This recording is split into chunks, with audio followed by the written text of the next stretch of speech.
Good morning, Crossroads. Good morning, Crossroads.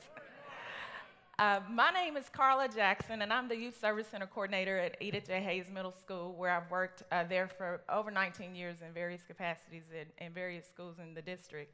I am a social worker by trade. I've got my degree from the University of Kentucky a few years ago. We won't name that year. And I chose social work because of the life experiences and the childhood experiences that I had growing up. If you'll indulge me for just a moment, let me take you through that story, and then you'll understand why I chose the profession that I did. I often tell my boys and my students to pick a career that you would do for free. Just don't tell Fayette County Public Schools, but this is the job that I would do for free each and every day because I get so much of a blessing and a reward from my experience being a coordinator at Edith J. Hayes Middle School. If you look behind you on the screen, you'll see a house. I don't know if they got the house up. So this house is 5158. This is a house that I grew up in. I am a product of a single mom. In this house, we grew up. There were my mom, my brothers, my brother. I've got three sisters. So between my mom, there was 5 of us, my grandparents, my aunt, and my 3 cousins. So yes, if you do the calculation, it was about 11 of us living in this house many years ago. In a 4-bedroom house, 1 bathroom. So needless to say, getting ready for school and church was a little bit of a task trying to get around with 11 people in that household. I ask that you remember the front porch here today. On 5158, that front porch served as a safe haven for many people in the community. This house is located about 20 minutes from here, about a mile past Kingland, and the airport is where I grew up in an area called Fort Springs. And Fort Springs is that safe haven for me. I can remember growing up and being on that front porch with my grandmother and picking greens from my grandfather's garden, and I'm sure you guys had that same childhood memory. Those of you all that are 49 or older probably can relate to that. My grandmother and my grandfather were very inspirational in my life. They took their grandchildren in, they took their children in, and not only us, but they opened their doors for anybody in need. I can remember Sunday mornings, every Sunday my grandmother would fix dinner for about 50 to 60 people. So that front porch would house so many people just sharing their stories or reminiscing about times of old or just sharing the blessings that God has given us over the years. My mom, like I said, was a single mom. She cleaned houses, and my mom is here today. Loretta, if you want to raise your hand. My mom was a single mom, cleaned houses for a living. I can remember her working 2 and 3 jobs a day in order to provide for us. As you can imagine, it wasn't very easy for her, and she gave up her dreams of becoming a nurse in order to provide for us 5 children.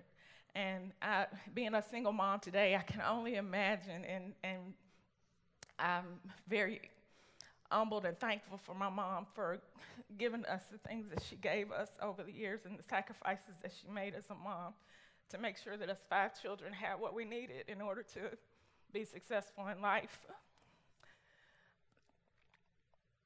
She was that mom that taught us how to say yes, ma'am, and no, ma'am, and thank you, and please, and be kind and gentle to people. She still does that to this day, you know, and she expects that of not only us, but her grandchildren and all the people that are around her. And she's that mom that everybody loves and wants to be around. So for that, I say thank you, Mama, for the blessings and for showing me God and what God looks like in a person's life. My grandmother and grandfather, we called them Ma Puddin' and Daddy Clifford. So Ma Puddin' and Daddy Clifford, like I said, had a huge impact on my life. They opened their doors to anyone in need. I can remember Daddy Clifford sitting on that front porch and waiting for us as my mom got me and my sisters dressed, and him and my twin brother Carlos would sit on that front porch and wait for us to get dressed so he could take us to Sunday school each and every day, each and every Sunday. We never missed a Sunday because it was important for my grandfather to know that his children knew about God and the power of God and providing that faith and the security that we needed. I can remember oftentimes wondering how my grandfather felt having 11 kids, 11 people in his house and being the head of the household and the burdens that he probably carried. But he protected us from that, and he didn't tell us the worries. He just told us about the goodness and how God got us through. So I can only imagine what he felt like and the weight of the world that he had on his shoulders. But in doing that, he showed us how good God is and how he can bless our lives and for us to be a blessing to others. I share with you today, whatever trials or tribulations you're going on, whenever we sat on that front porch, all our troubles went away. It's something magical about that porch to me. A few years ago, I found myself going through a very public divorce and trying to figure things out and figure out what I'm going to do and what's going to be my next step. I've got 3 boys, ages 6, 7, and 8, trying to figure out how I'm going to provide for them. So I called my mom up and asked her, Mom, I'm struggling with this. This is what is going on. You know, for those of you all that might be going through a divorce or that situation, you know that it's like a death. You know, you grieve, you go through so many emotions. So I called my mom up, and she said, come on out, come home, and we'll sit on that front porch. So we sat on the porch, and we talked about, what my next steps were and my plan and getting me through that experience. And she went back in the house, and I sat on that front porch by myself and got totally silent. And I can remember feeling the power of God come down on that front porch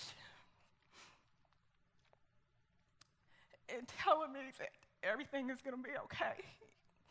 Just like my grandfather did. I can remember being a little girl and reaching out for my granddaddy's hand as we walked to Sunday school.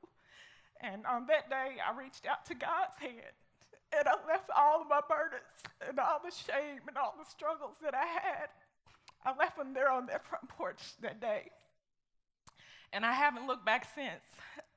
God has blessed me and blessed my family, and from that experience, I feel like I've grown so much as a person and so much as a mom and a single mom and trying to figure things out from the examples that I had with my mom. So for that front porch, I'm eternally grateful. So that front porch is the one that brings me to where I am today.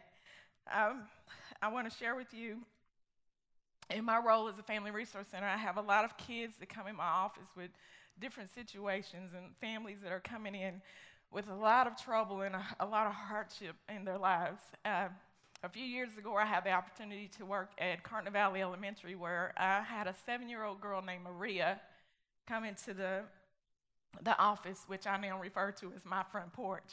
And she came into my office, and her teacher was trying to figure out how we can get Maria engaged, because she had just moved here from Chicago, spoke little to no English, and the teacher just could not break that relationship. So she brought Maria into my front porch, and my assistant, Miss Goodman, and I at the time realized that we had looked down at Maria's feet, and we noticed that she had some blood in her shoes. So we took Maria's shoes off and got her all cleaned up. She had a couple of blisters on her feet, and we realized that Maria had on a size pair of 4 shoes. And when we reached in our cabinet of donated clothes, these were gently used clothes, gently used shoes that people donated to the resource center, we pulled out a size 7 shoe for Maria. So Maria had been wearing a size 4 shoe, walking to school every day, 3 and 4 blocks each and every day just to get to school, wearing a size shoe that was 3 sizes too small for her. There's no way Maria could have tried to learn English. Her feet were hurting her. She was struggling even just to make it to school. So we were able to get to Maria the new pairs of shoes. And the next day, as I pulled up, I realized, and I'm watching all the kids running to school as I'm running to my front porch or my office, and I see Maria skipping down the school. So you can only imagine how excited I was to watch Maria. So needless to say, Maria became probably one of my favorite students of all times. And I have a lot of favorites, but Maria is probably that one story that stands out to me the most. I don't know where Maria is now, but I know for that one moment I made a difference in Maria's life, but not through me, but through Christ and that front porch experience to give me the compassion and the understanding I know that Maria needed somebody at that time to get her through. So I ask that I'll share another quick story with you. A few years ago, I had a mom come to my front porch at Athens Childsburg Elementary, where I worked as a coordinator. And this mom is a single mom, had 2 children, and she was working on her degree online. So she's working 2 jobs, got 2 kids. She's trying to do all these things, and she realizes that she doesn't qualify for free and reduced lunch. This mom made $1.27 too much in order to qualify for free and reduced lunch. She didn't get any kind of food assistance, no food stamps, no medical assistance for her kids. So needless to say, I kicked into action. I reached out to my front porch of Crossroads Christian Church, where Crossroads donates backpacks, food backpack program. They give me about 20 to 30 bags of food each and every week in order to provide food for our students at Edith J. Hayes Middle School and Athens Charlesburg Elementary. We kind of share that role. I ask that you remember, during that time, I remember kicking in and asking another front porch of mine. Those 2 girls' picture day was coming up at school, and I realized that those girls needed to get their hair done. So I reached out to Symmetry Hair Design, which gave those girls brand new hairdos, and they were able to take a cute picture. So you can only imagine the excitement that they had. Then Christmas came around, and I realized there was another front porch that God had sent my way, and I had reached out to the Lexington Police Department.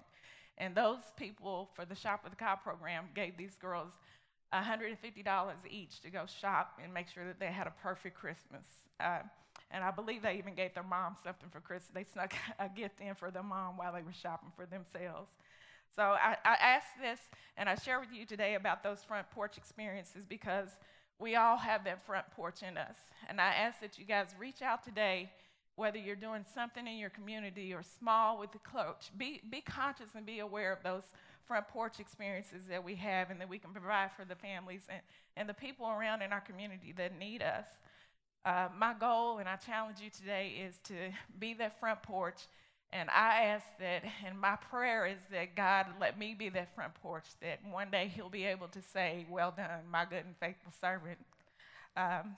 That's my goal, and that's my plea to you today, is to be that front porch. And I thank you for the opportunity to come share with you today. And I'm here if you need me. I'm just right around the corner at Edith J. Hayes if you ever have any questions or want to be involved in the Resource Center. Thank you.